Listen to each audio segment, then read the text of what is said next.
Okay, I always like to finish off with a little bit of fun, as you know, and this one is exactly that.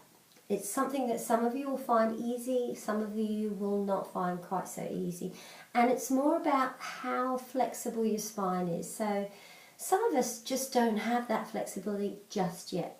So those of you that are going to struggle, don't worry, just have fun and do the best that you can.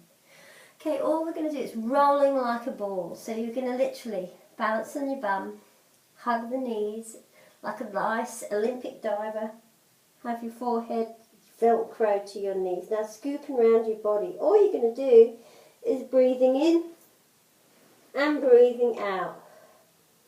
Breathing in, breathing in and breathing out. Now what we don't want to see is this. Alright, try to keep yourself tucked like a little ball. And listen to your breath and the smoothness of the sound on the mat. If you want to take it a little bit further, no hands.